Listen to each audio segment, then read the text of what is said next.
Hello, Internet. The Morgan You Know podcast network presents Balls Brew. Hello, ladies and gentlemen. Welcome to the Morgan Podcasting Network. My name is Rod Morgan. I will be your host here on Balls and Brew. That's what we're doing. A sports podcast here on the Morgan Podcasting Network. Jimmy Jamriska, he is here. Jimmy, hello. Hello, Rod.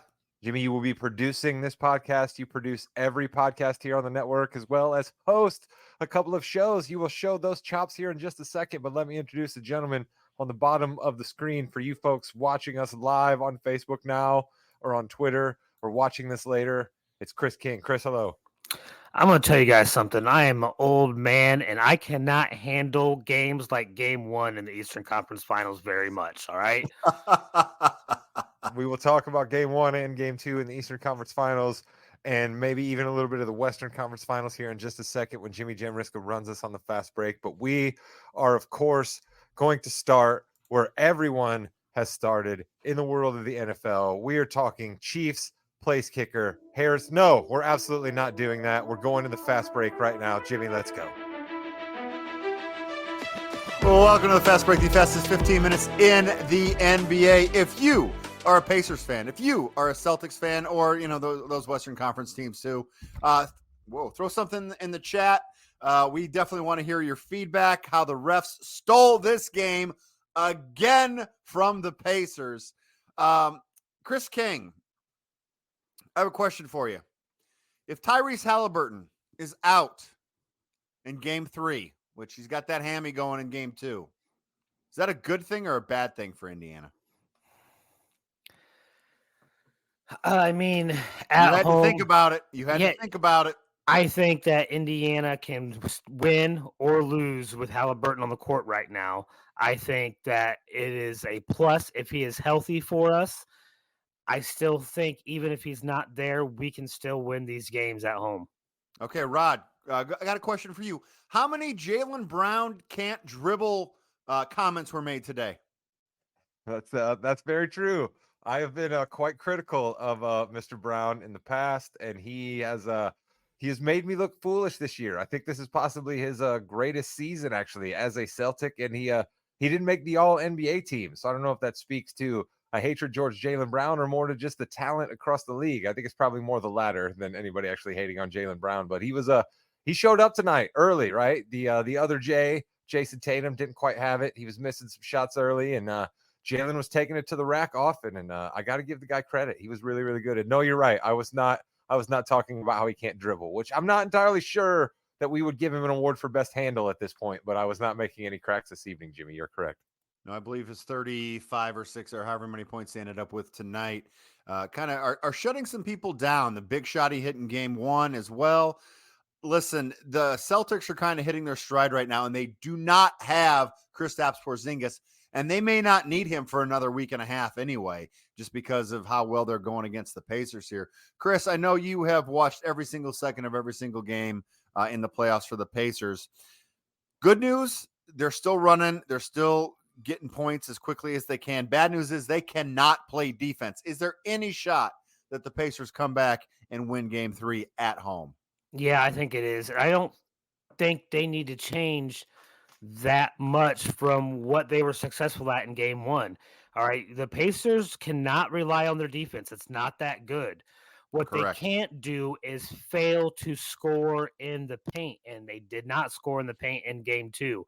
Game 1, they did. They outscored Boston in the paint. Game 2, they got outscored by over 20 points. We need those fast break buckets in the paint, or however else we need to get them, but we need to score in the paint to slow down, especially a team like Boston, their transition offense after a basket, which we saw tonight was phenomenal. Rod, as a Celtics fan, you've got to be pretty happy holding the Pacers to only 110 points. Yeah, early on, I wouldn't have guessed that they would get stopped at 110, right? Like they were scoring early. I thought the Celtics were really putting them down again, much like Game 1, and the Pacers just kept fighting back, right? Pascal Siakam, I don't know how many times I've seen Pascal Siakam hit a fadeaway jump shot near the free throw line somewhere in the lane, but his gimmick. Every time he takes one, he absolutely buries it. So shout out to him. He was keeping the Pacers in there, and I don't know what it is with Halliburton. I mean, actually, I do. I have a theory, but like, I have Jimmy. This series is tough for me. Okay, I don't really wish harm upon the Pacers. I don't, but unfortunately, they're taking on my number one favorite team, which are the Celtics, right? So like, I have an absolute theory about Halliburton, but like, I don't want to come across as like a hater during the series. So like, I'm trying to walk a fine line here, Jimmy. I don't want to alienate the majority of our viewers, and God bless all, however many we have this evening. But because there's more Pacer fans out there than Celtics fans, I just happen to be a Celtics fan. That's the way Of those watching right now, please throw in your comments. What do you think Rod's take on Halliburton is? We'd love to hear that. And also, what can the Pacers do to kind of come back in the series? I can tell you what they. By the way, I did short Jaylen Brown. He did end up with 40 points today. 23 for Derek White, 23 for Tatum.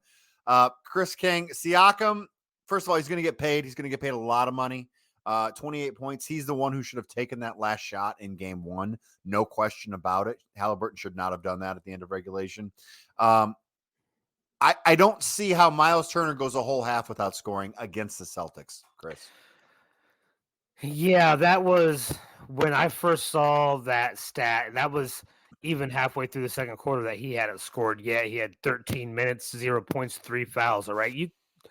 That is unacceptable for Turner in an Eastern Conference Finals playoff game. It's just unacceptable. You can't have that from your starting center, not against a team like Boston, because we don't have interior defense at all. So when one of our biggest guys gets into foul trouble without contributing at all on the offensive end, it is a detriment to the team. Rod, you got to be pretty happy. And, congratulations on these first 2 wins. The series doesn't start until someone loses at home. We'll see if that Pacers trend continues of playing well at home in the playoffs. But Rod, you got to be pretty happy right now. If you were to give me a choice of the Celtics only losing 2 games so far in the Eastern Conference playoffs, I absolutely would take that. So yes, I'm happy with where it is. I certainly will not count the Pacers out. I was somebody who did not think the Pacers would win game 6 and 7 to come back and beat the Knicks. So you certainly cannot count this team out. It's going to be a tough blow if Tyrese Halliburton is out, but I think Tyrese accomplished his goal already this year. So it's okay. It's okay if Tyrese is out and the Pacers lose this, because what was important to Tyrese was accomplished for Tyrese. So congratulations for him and future generations of the Halliburton family. So can I guess what your take might be? I think, didn't we already talk about this? He should have sat out a couple more weeks in the regular season to prepare himself for the playoffs, especially knowing what we do now, how far the Pacers have gone. He probably would have been a little bit more nimble, dribbled a little bit better, made some better decisions instead of still nursing that hamstring, because he did want to get all NBA status, and he did. I mean, he got paid a ton of money, Rod, or he will get paid a ton of money. Yeah, no, I mean, listen, that's what I mean. There's no right or wrong decision here, right? Like we live in the land of capitalism, baby. This is Donald Trump's America. Like, let's go, right? So congratulations to Tyrese for making his $41 million, and the way that they have set up the system in the NBA, unfortunately, is that he had to do it that way. So, you know what I mean? But to me, it's clear, right? To me, it's clear. You have 2 choices. Neither one of them is right. Neither one of them is wrong, but you can sit out and not make an all NBA and not get that bonus and possibly be healthy and ready and firing on all cylinders and looking like you did at the beginning of the year for the Pacers. And how would that look for him right now? Or you can be where you're at. Neither one is right or wrong, but I think it's clear what the decision to ultimately the important goal was. Chris, I think Rod did a good job there of not being a hater on Tyrese. I actually kind of would have gone a little harder, I think, because obviously you need to do what's best for you and your family. That's what you have to do first. But Rod does bring up a good point, I think. What's a player supposed to do in today's NBA, though? Sit out longer, be called soft, be called not a team player, be called not strong enough to play in yesterday's NBA. We hear that all the time. What are these players supposed to do? Like, okay, I get it. There's not a right or wrong reason, but we're still coming down on Halliburton for this situation because we as fans are selfish about this. We want our team to be better, and we think with hindsight that if he would have sat out more, he would be better right now. We have no way of knowing that. What he did know is due to NBA rules, he had to play those 65 games in order to have a chance at getting all NBA or be in any kind of running for a end of the year award, which NBA has made it apparent that they want guys to play these games. So the NBA got what they wanted, and Halliburton's getting what he wanted. The only people that aren't really happy are us fans who have hindsight. Well, I don't know if it's quite hindsight. It's an interesting thought. And it's an interesting theory. What would have happened? But again, would the Pacers have won any of those games that he sat out to? There's a lot to think about there. We're So in the Eastern Conference Finals, Pacers fans. We need to be freaking excited and happy. Everybody wrote us off even before the Knicks series began. No one picked us to win that series. We need to be excited and happy and not pitching a fit because Halliburton is hurt again or whatever else may be happening. We need to be excited and reveling in this moment. I agree with that. It's been a terrific season, and we'll see what happens moving forward. Season's not over yet. I mean, we've seen this before, so the Pacers can still do it there. And Rod, your Celtics have seen this before as well. So I think there's two different fan bases going, "Oh no, it's not over yet," and "Oh no, it's not over yet." I like that a lot. Dallas and Minnesota. That Minnesota-Denver series, that the winner of that is going to the finals, is basically the champion. They forgot about two people. I believe the name is Luka, and is it Kyrie Irving, I believe, is Rod Morgan's favorite player. I cannot wait until you're sporting the Kyrie Dallas jersey or the shirt with the caricatures on it of the Dallas Mavericks winning the championship. You got to get that shirt. I mean, you have to, right? Yeah, no, I was waxing philosophic with you before we started taping here for the people about how I have decided this year to swallow my pride and praise Kyrie and say that I was wrong. And then, of course, my comeuppance for that would be Kyrie making it to the NBA Finals and beating the Boston Celtics, a team that I frankly started the crazy 5-year sojourn that was Kyrie Irving's NBA career. Basically started with that trade from Cleveland to Boston, and then there was some sage, I believe, that got burned, and there was a stomping on the Celtics logo, and then there was all the craziness in New Jersey, and now we're in Dallas, and everybody has their arms around Kyrie again. And if he beats my Celtics, I will absolutely blow a gasket. Chris, it looks like Ant Edwards was maybe a little tired there. Anthony Town, 6 of 20, 6 of 16. Those weren't the best. Are you nervous that the Timberwolves might have just gotten a little too anxious and maybe they'll kind of be brought down to where they need to be now? Well, you have a situation that we've seen a lot of. You have somebody at the top of the ladder, right? And then you have teams built to beat that team. Like the Wolves were built kind of to beat the Nuggets. Yeah. Well, the Dallas Mavericks are not the Nuggets, and it's a completely different animal. And I think you forgot two players on this Dallas Mavericks teams that really need some love, and that would be PJ Washington and Daniel Gafford. Since they came over in the trade deadline, the defense that Dallas has played has been phenomenally better. Derek Lively, too, 11 rebounds last game. And he's, for a rookie, what a steal he was. And again, Rod, decisions were made by Dallas last year. They could have tried to win or they could have tried to lose. They chose to try to lose. And what do they have? They have Derek Lively. They're in the Western Conference Finals right now. Jimmy, I don't appreciate what you're trying to do right now. I don't appreciate the conversation that you're trying to stir up between me and the gentleman below me right now on the podcast. All right. I don't think that there's any reason why we need to even go down that angle. So I will not deign your question with an answer, my friend. All right. Let's talk all NBA. I think all NBA is a really cool discussion to have, especially this year with all the talent and all of the positionless voting. For those of you not familiar, all NBA, we had the first team: Giannis, Luka, Shai Gilgeous-Alexander, Jokic, and Tatum was first team. Second team: Brunson, Anthony Davis, Kevin Durant, Anthony Edwards, Kawhi Leonard. And then third team, and we'll get back to the first team here in a second.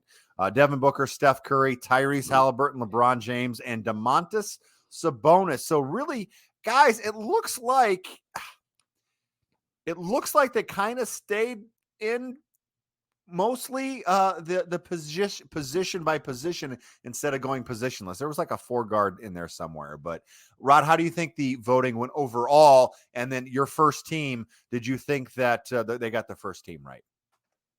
Your first team, all under the age of 30. Gets a little older on the second and third teams, right? Some of our stars of old there, your Kevin Durant's, your LeBron James, your Steph Curry's, your Kawhi Leonard's, they're there on the second and third teams, but the first team all under 30. And 11 of the 15 from the Western Conference. So we just spent a whole lot of time talking about the Eastern Conference, and then we buzzed over the West, and that's probably not the way it should be. But hey, we got East Coast bias here in the yes, we do, in the Midwest. And I'm gonna ask a question to Chris, and I think this is gonna be dangerous, but Chris, do you by chance have a vote? Because it seems, I don't know how much you guys follow all the reporting on the voting, but it seems as if someone gave Domantas Sabonis a number one vote in basically every category.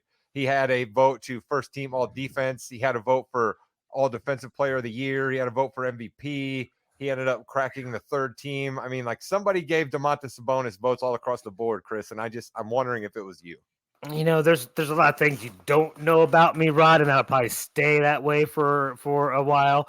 I will say one thing that I had a question about this All NBA squad. Do we think that Leonard got a little bit more push just because he stayed healthy? Yeah, 100%. Because he is considered one of the best basketball players when he is on the floor. And remember, when these votes are cast, they're cast before the playoffs. But did he prove that during the season? I get he had a good. I think he had a good season. Second team All NBA, good. I mean, you're talking about you're talking about some guys that's on that third team that's pretty good. I don't know. That was about my only issue. I thought Leonard was too high. Okay, that's fine, Chris. But when you so if you think Leonard is too high, who are you putting above Leonard on that second team? I would put Devin Booker ahead of Leonard. Okay. And the only reason I would put that is because Booker has people on his team that sometimes feel like they should be the center of attention when it's definitely Booker is the talent of the Suns, if you ask me. You mean Kevin Durant, a guy who was on the second team All NBA ahead of Devin Booker? Is that who you were maybe mentioning there, Chris? Kevin Durant has no soul. He's a heartless player. I don't even see him as an NBA guy. I don't know why we continue to have a conversation about how great this guy is when. Holy cow! I think he phones it in but most of the time. But you didn't say anything about him being on the second team, the man with no soul. Hey, if you're watching or listening right now and you think Kevin Durant has a soul, please put a comment in the chat. Tweet us, whatever you want to do. No soul, Kevin Durant. Rod, anybody on that second team that you think might have had to gone down a little bit? Here's the thing, right? I think about it kind of philosophically, right? Because there's just so many different ways that you can parse out players, right? And it gets tough to have any iron and concrete rules that you can stretch from year to year, right? But like 2 Lakers made this list, right? And as much as I love the Lakers, they were a play-in team, and only 1 Celtic made this list, and they had a historic offense and the best record in the league. You know what I mean? So it's just like, can you please I get what you're saying. Put your shirt up a little bit? We can't see the entire Boston word. I would say Boston has a more complete team than the LA does. LA has those 2 players. That's a great comment. We have seen Boston play a whole lot better than what LA has. I know Boston has the two J's, but like they are so much more than that. And I think Al Horford and Derek White would want to have a conversation with you if you try to say that it's all Jalen and Tatum. Okay, well, I'll take off my green glasses then and just say, like, how about the Oklahoma City Thunder then, right? We only see Shai Gilgeous-Alexander represented there, you know what I mean? And they had themselves an absolutely great season. So, you know what I mean? Like, it's just,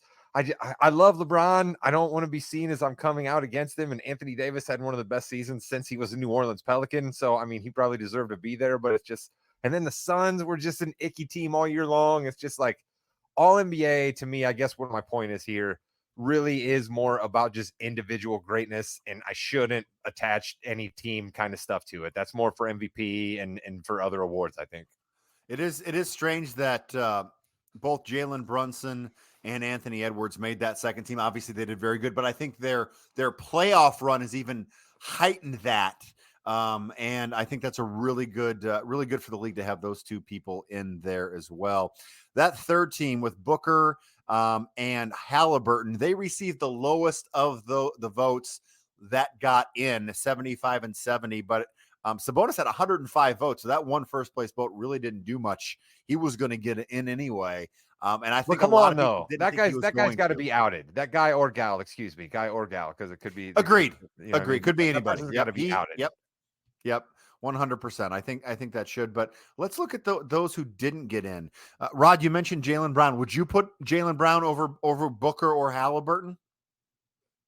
Probably not. Right? Probably not. I mean, I must admit a little bit of ignorance here. I just found Phoenix abhorrent at times, so I didn't watch a lot of their games. You know what I mean? So Sure. all I would be speaking to off of Devin Booker is just stats, and I know that like he put up, but then also he was injured, right? Would be maybe the one say where I would say, all right, let me go with Jaylen Brown, because Jaylen was kind of an Iron Man, played an awful lot of games for the Celtics this year, and Devin Brown was battling injury. Devin Booker.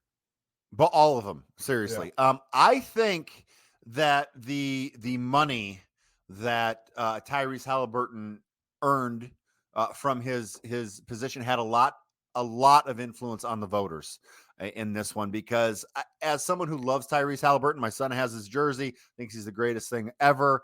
That last 4 or 5 months was not all NBA. It really was not. And Chris, I'm going to get to you in a second. I will for sure. I think a Jaylen Brown, a Paul George, even. I know Paul George had a couple stints that he was out a little bit, but Paul George has a great season. Tyrese Maxey, that's kind of where I'm putting a Jaylen Brown or a Tyrese Halliburton in, just because terrific first half of the season, Chris.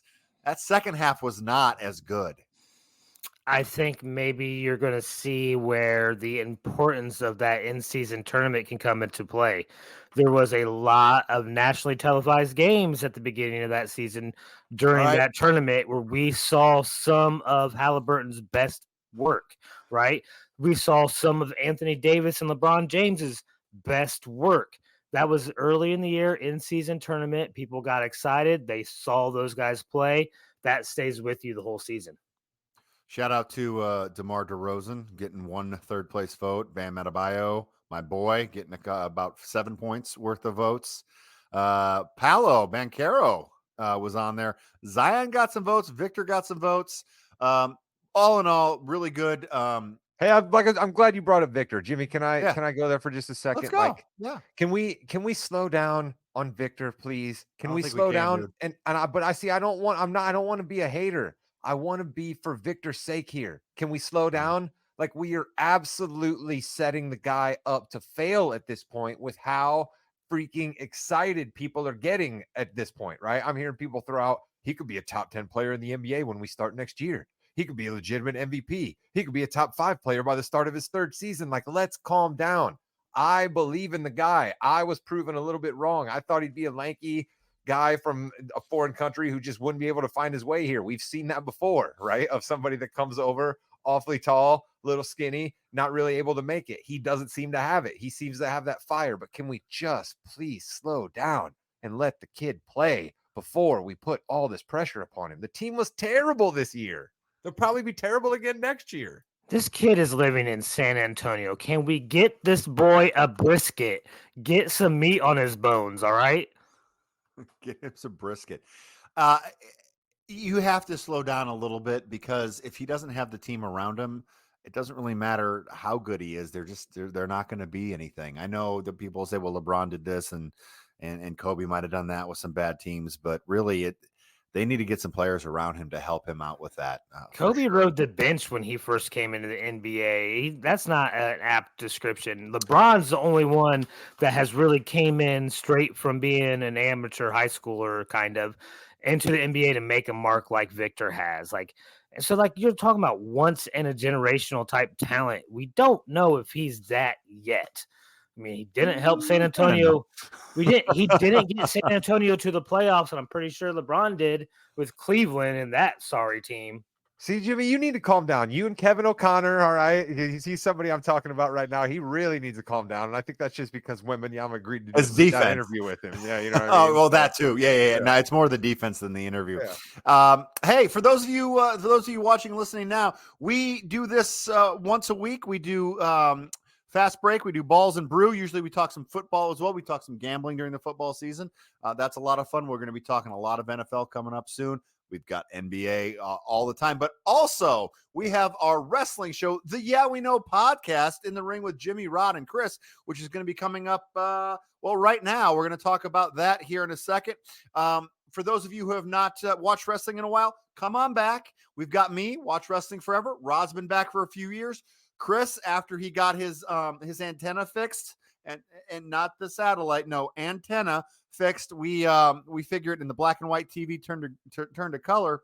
He's been watching for a little while, so he got kind of a perspective from all three generations of long time, kind of a decent amount of time, and brand new to wrestling. And we will definitely talk about the Yeah We Know podcast after Chris takes us home for Balls and Brew. Goodbye, Internet.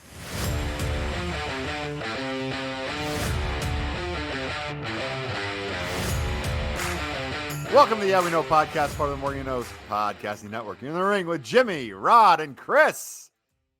Chris, give me an old man take. We need more Kale Dixon.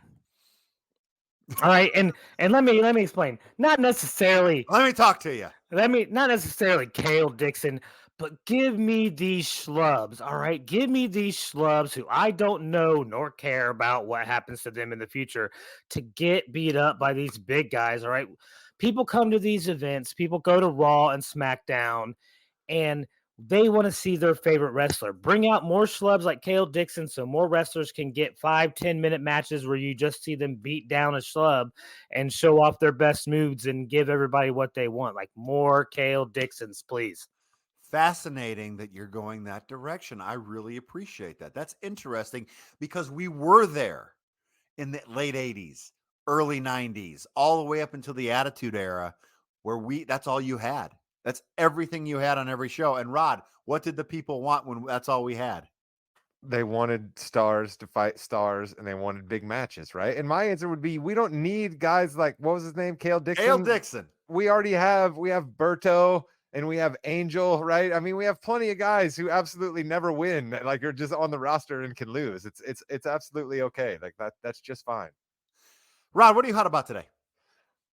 I'll tell you what I'm hot about, and I think you gentlemen are really going to appreciate and enjoy this one. It's coming a little bit out of left field, but I'm hot at myself because there was a wrestler who I doubted, who I started to come down on a little bit, and every once in a while, you can give me one line only, and you can bring me all the way back in, and I'm, of course, talking about the megastar from Hollywood, California, L.A. Knight. All right. When he was backstage, he absolutely ripped Mello. He ripped Mello and said, "Hey, go play somewhere. I'm working." And he just head out to the ring. It was absolutely fabulous. He said, "You want to hear a reaction? I'll show you a reaction." And the crowd went crazy. And I was instantly back in on L.A. Knight. Let's go. Skyrocket him to the title. I'm back in, baby. I can't believe I ever doubted.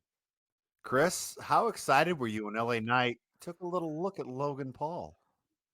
I thought that's where they were going to go towards the end of last year. I really did. Yeah. I thought Logan Paul versus LA Knight was a great U.S. title type feud.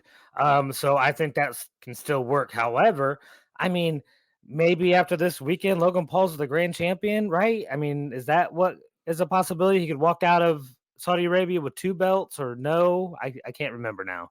Yes, he can. Now he can. It is just for the whatever Cody, the world champion. The grand champion. Did Chris just create a Saudi Arabian championship belt that somebody's winning? Well, no, Braun Strowman has that. He's got the Rumble title from the the greatest Royal Rumble of all time. What do they call you when you have 2 belts? 2 belts. The Universal Champion. Is that what they called Roman when he had the 2 belts? No, there's no Universal Champion anymore. Oh, for the love of Pete. All right, let's not talk about that. There's the U.S. title and then whatever Cody has. I guess they're right. They're both. That's right. I got no idea. You have no clue. One thing I want to talk about before we're just going to do a quick show today. We're going to talk about the King and Queen of the Ring live from Saudi Arabia. I'm going to tell you this right now. these 1:00 noon Saturday things, while in theory a nice idea, it's just not going to happen for a lot of people watching live. One thing that did happen this week, though, is UFC and WWE's road crew kind of merged and became one. So, gentlemen, are you ready for Saturday night UFC, followed by Sunday night WWE pay-per-views moving forward in the States, Rod? Yeah, I thought it was interesting that Dana White basically was the one who announced all of that to us. I thought that was kind of interesting because it makes it seem as if UFC just came in and said, "Hey, boys, that's fun that your little scripted thing happens, but you're going to be on Sunday nights because we're having the real fights on Saturday." So, I mean, I stay up till about midnight every night. I'm just kind of a night owl, right? Maybe some people out there that are listeners like me, so it's not going to bother me all that much that premium live events are on Sunday nights, and then we record early enough in the week that our reactions will then be a little closer to them. So I guess maybe it works out good for us. So I'm just going to look at it selfishly, Jimmy, and say, I could care less. Chris. I imagine this was some sort of give and take, because I imagine that WWE did want Saturdays, right? So does UFC. But Doesn't really matter. They're owned by the same company. You have WrestleMania, which is 2 nights. So WWE probably says we need those 2 nights no matter what. So maybe we'll go to Sunday and not put up a big stink. Maybe, I don't know. I'm thinking with WrestleMania needing 2 nights for that weekend, maybe they turn another PLE into a double Saturday, Sunday night when the UFC is skipping that month or whatever may be happening. Maybe the UFC is having an event in Argentina or who knows what. I think you're going to see maybe some of that. So again, we need to remember they're owned by the same company. So, and the company that bought WWE was UFC's parent company, right? So they already have their people in tow. They have the gimmicks they need. They have everything there. So when I say, and I'm the boss, I say, hey, you're going on Sunday. There's nothing there's no give and take. It's you're going on Sunday. I think it'll still be a Saturday, Sunday for sure. WrestleMania. There's no question about that. But it could be a Friday night UFC instead of a Friday night SmackDown. We'll see what happens there. The Hall of Fame could still go on a Friday night because that's usually somewhere else. It's very interesting to see where this is going. I know, Rod, that we're going to have a lot of these daytime Saturday PLEs moving forward. Just be ready for SummerSlam, Survivor Series, Royal Rumble, and WrestleMania to be $100 pay-per-views in the next couple of years. Yeah, I was going to say that's where we're headed to after that, right? Once this Peacock contract is over, Endeavor is no longer going to be like, yeah, we're cool with people just paying Peacock for whatever they pay Peacock monthly, and then the everything goes there. So they're definitely not going to do that. And $100, man, that's going to be rough. That's going to be rough. It just is. But look around, right? The NFL is doing it in their own way. You've now got to have Prime Video. You've got to have Netflix. You know what I mean? There's so many different ways you have to come up with. Just watch all the NFL games. So this is the way of the future, right? We all desperately wanted to get rid of the cable bundle because we were like, there's all these channels that we don't pay for. But little did we realize that sooner or later they were going to work us back to the cable bundle again, and probably even more expensive. And it is with Hulu and Disney and whoever else is going to come in. And yeah, that's what's going to happen. But we have a PLE to talk about for this weekend. And let's just start at the top, mostly because there's like 3 matches that we know. But let's start at the top. Cody Rhodes versus Logan Paul for the undisputed WWE Championship. That's the belt he has. I think this is going to be a long match. I think this is going to be around the 18 to 22 minute match. And I think Cody Rhodes is going to win. And Michael Cole will not turn heel. He's not going to give the brass knucks back to Logan Paul. But I think this is going to be a really good showcase match for both of these athletes. And Cody's going to get a good win, Rod.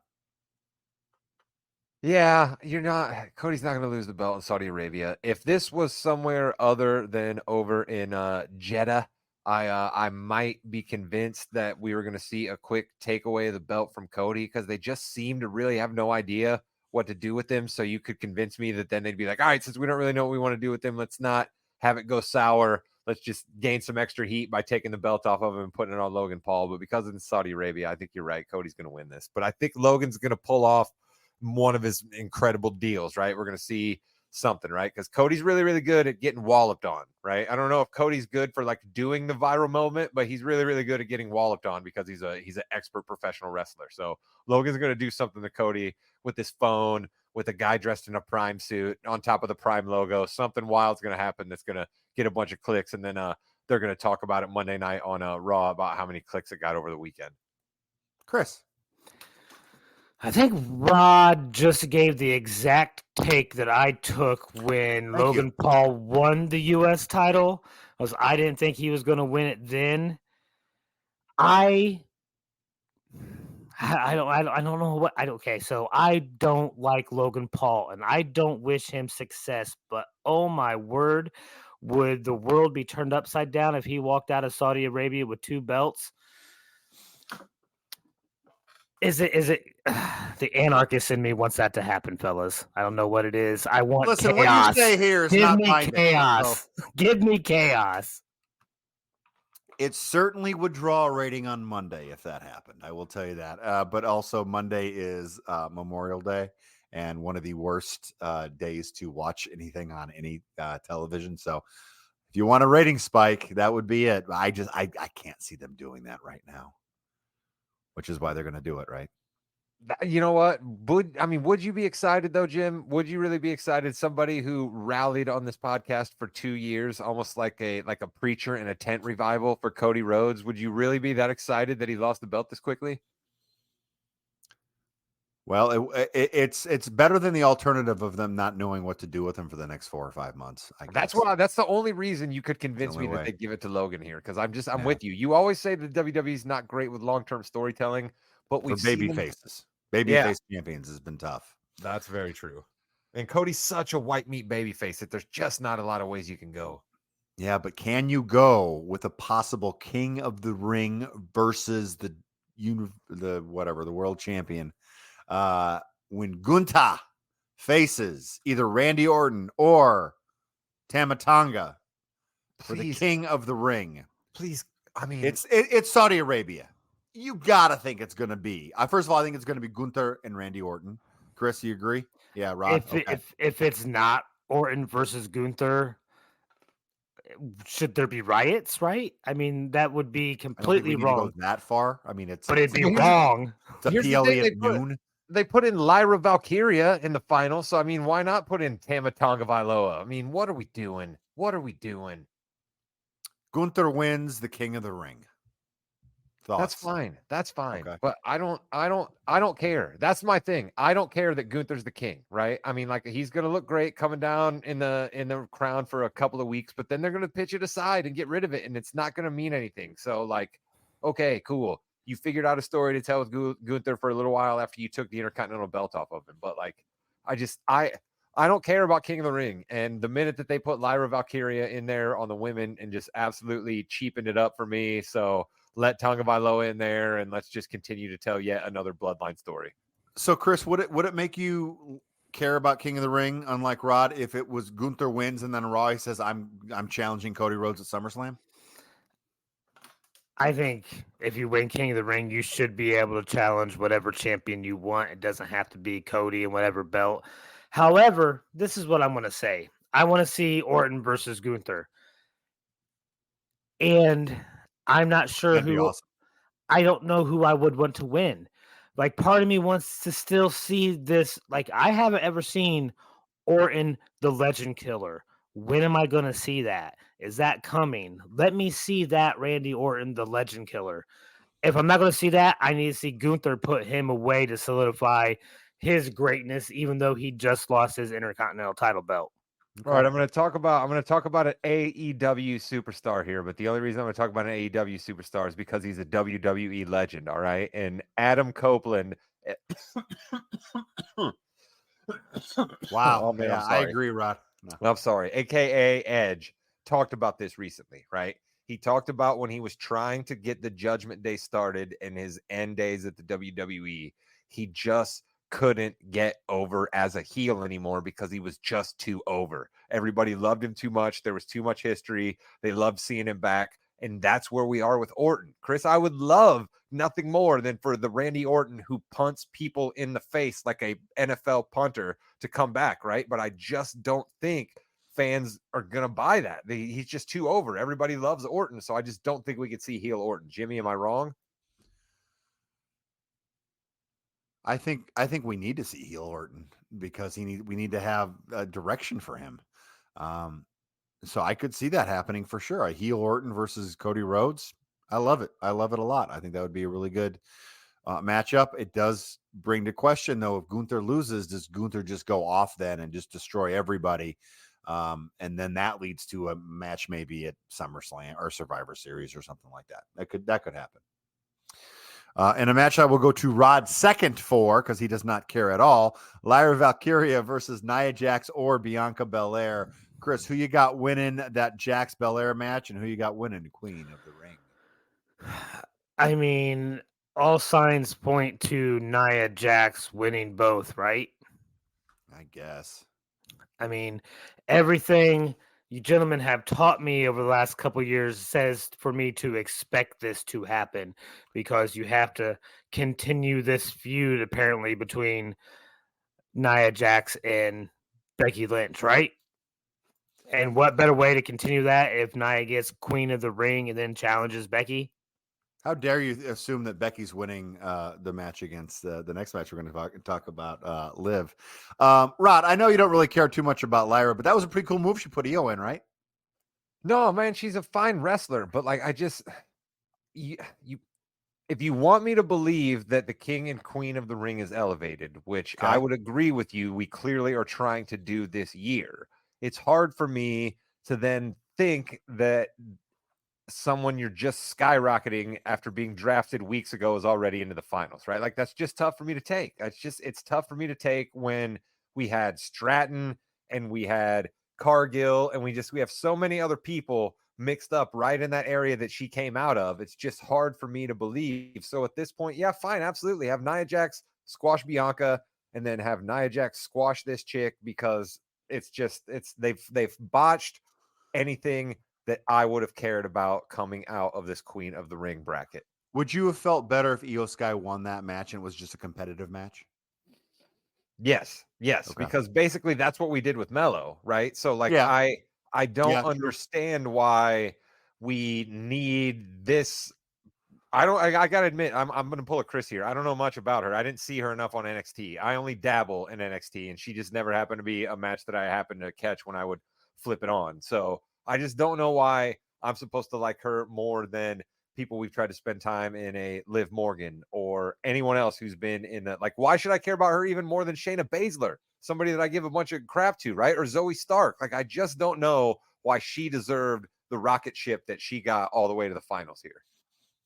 I think it's just trying to make new stars. I mean, while you said Shayna Baszler, you said Liv Morgan, and they're at a certain level, but do you see them going up another level? Do you see Zoe Stark going up 2 more levels than what she's at? Maybe they have a shot here with Lyra to move up a little bit for her to go and for her to eventually face, a Bailey or someone like that moving forward. That's kind of, I think, what they're going for. Becky and Liv. It's interesting. I'm not as excited about this as I'd like to be. I think they had a pretty cool interaction at the press conference the other day, but I think it's going to be a hard hitting match. I don't see this going very far. Chris, who you got, Becky or Liv? I like both Becky and Liv Morgan. Okay, double win. Yeah, I wish it could be, but I think Becky keeps the belt. I think if my prediction of Logan walking out with 2 belts is going to happen, everybody else has to keep the belt. Okay, Rod, real quick. I'm sorry, I forgot. I think neither of us picked the winner of the Queen of the Ring. I think it is Nia. I think Nia's going to win. Yeah. Okay. And then who you got? Your namesake or Becky? I got Liv here. Liv here. I think a belt is going to change hands, and I think it's Liv Morgan's time. I think that Becky was just kind of like, as weird as it sounds, I think Becky was a great transitional champion, right? You were rocked that Rhea Ripley had to give the belt up. It kind of came out of nowhere on anybody. It made a lot more sense for somebody like Becky Lynch to have it, even though it was a ridiculous battle royal It was ridiculous battle royal, but it made more sense for somebody like Becky Lynch to have it. She stabilized it for a little bit.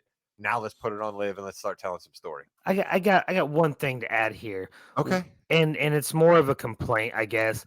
Rhea has this injury. You have Queen of the Ring coming up. It's the Exactly. perfect opportunity to make Queen of the Ring really mean something. As like, not only are you Queen of the Ring, you're getting this belt to go with it. I mean, how could they have missed this opportunity? Chris, I wouldn't have said it like that, but you took the words right out of my mouth. I agree completely. That's why I think Liv has to win the belt before Rhea comes back, but like right before she comes back. And she's still going to be out for a while, right? So I But think, doesn't it, like, if Liv kind of gets to dominate through a little bit, though, you know what I mean? Like Becky just signed her contract, right? Like, didn't that just happen? Didn't she I think just so. re-up? Well, yeah, I think so. Yeah. One of the largest contracts ever signed by a female wrestler. Congratulations, Becky Lynch. And we know that her husband is out for a little while, right? So let's give Becky a little bit of time off, right? Let's just have Becky go be off for a little while, right? We can bring her back, cook something up for SummerSlam, and let Liv run with the belt a little bit, right? So then, then she's even higher by the time Rhea comes back, because we all know that we're definitely getting that match when Rhea comes back. But let's let Liv cook till Rhea comes back. What's wrong with that? Let Liv cook. I like to hear that. We have a triple threat for the Intercontinental Championship. We have Sami Zayn, our champion, Chad Gable, our Chad Gable, and Bronson Reed, the meaty meat man, if you will. I think this is going to be a fun match. This is going to be fun. This is going to be a longer match. And I see you say a belt's going to change hands. This might be a Chad Gable situation where Bronson Reed destroys Sami Zayn with something off the top rope. Gable, quick drop kick, pins Sami. I could see it happening, so why the heck not? Again, we're not playing for money. I've got Chad Gable walking out, the Intercontinental Champion, Rod. I love that. I love Chad Gable. I even kind of like the angry, I'm a bad guy, Chad Gable, right? I like that fans are getting behind Otis. That's exciting. That we're gonna get a little bit of an Otis run for a while. That's cool. Free Otis. Exactly. Free Otis. That was a great sign. Otis. Wait till Otis sees us. He loves us. Now it's a whole different thing. That's Animal House. But no, I if anybody wins this belt, not named Sami Zayn, I'd rather see it be Bronson Reed. To be honest with you, right? Wow. Because then we can keep telling the Sami Chad story with like, you guys were so into each other, and your hatred blinded you to the fact that Bronson Reed then just tsunami'd both of you and walked out of there with the belt, right? Like, I'd rather see it go down that way. So, but I'm gonna say Sami Zayn retains because I already said that Liv's walking out with the belt. But what if then Sami Zayn hits a hell of a kick, or Helluva kick, if you will, on Bronson Reed, and then Gable kicks him out and gets the win then. So maybe Sami doesn't get pinned. Gable gets the championship by beating Reed. I don't think that's going to happen, but something to think about, though. Certainly, that would definitely gin up a little bit of heat, too, because I don't think we're through with the Sami Chad feud, because Gable is such a phenomenal wrestler and so is Sami. So, I mean, I just think that like we can build those guys to having them pay off for us at a PLE when they need another nice match. All right. Well, with that, you have been listening to the Yeah We Know podcast, part of the More You Know's podcasting network. You're in the ring with Jimmy, Rod, and Chris. That's right. Got a little bit of a mashup for you here. We had Balls Brew, Fast Break. Yeah, we know. It's all here for you in the same feed, though. All right. Follow along. Give us a like. Give us a comment. That helps the show. That helps, quite frankly, us. We feel better about ourselves knowing that there's people out there that enjoy what we do. And as Jimmy mentioned at the top, those of you still with us, we try to do this once a week. Sometimes Tuesday, sometimes Thursday. We appreciate anybody tuning in. Check things out. Goodbye, net. Yeah.